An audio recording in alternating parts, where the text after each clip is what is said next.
Le taper va nous permettre d'affiner les bords du trait, donc au début et à la fin. D'affiner les pointes en fait.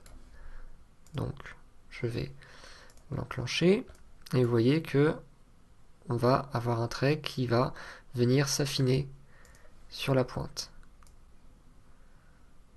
Alors je vais utiliser cette option là pour désactiver mes masques. Voilà, donc là avec cette option on peut cacher les masques.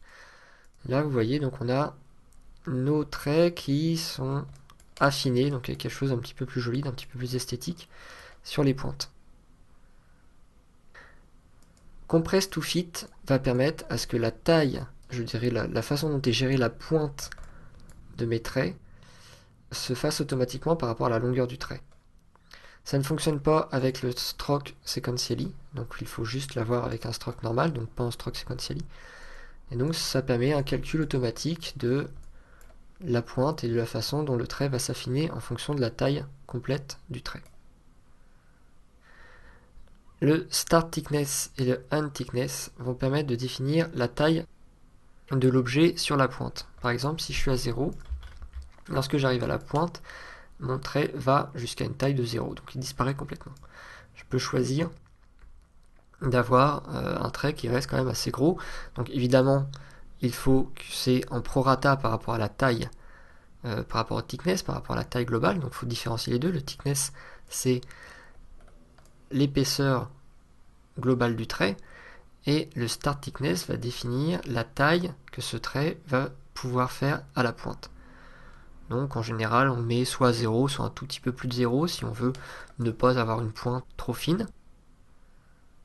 Un thickness, donc c'est la même chose, c'est la taille que va faire ce trait à la pointe de la fin. Donc un start thickness, la pointe du début, un thickness, la pointe de la fin. Taper start va déterminer à partir de quel moment on va commencer à perdre, à affiner notre pointe. Vous voyez par exemple là, si je suis à 3 par exemple, c'est à 3% de la taille de l'ensemble de mon trait que la pointe va commencer à devenir plus fine. Et donc je peux choisir à quel endroit du trait mon trait va commencer à s'affiner. Même chose pour le taper end, mais avec la fin de mon trait. Donc ça vous permet de choisir à partir de quel moment on commence à s'affiner. Step Adjust Method va vous permettre de définir comment le trait, de combien de subdivisions, je dirais, votre trait va être composé. Si on met en dynamique, le nombre de subdivisions est choisi automatiquement. Si on met en known, on peut voir que les traits sont en fait composés d'une multitude de petites sphères. Alors ça, on va pouvoir le régler. Si on descend, donc évidemment, on va voir évidemment tous ces réglages. Et si on descend, on a l'Adjust Step qui permet de déterminer le nombre d'étapes, qui va vous permettre de faire aussi d'autres types de traits, c'est-à-dire des traits comme ceci, uniquement composés de petites boules.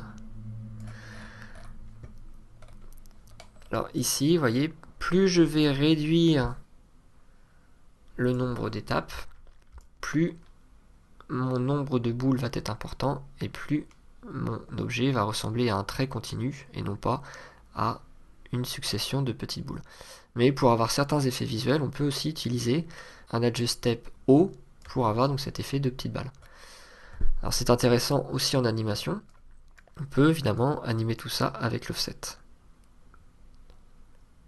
Alors je vais revenir en dynamique et je vais mettre quand même un peu plus d'étapes. Voilà. Ok. Donc on va pouvoir passer maintenant à l'onglet des transformations.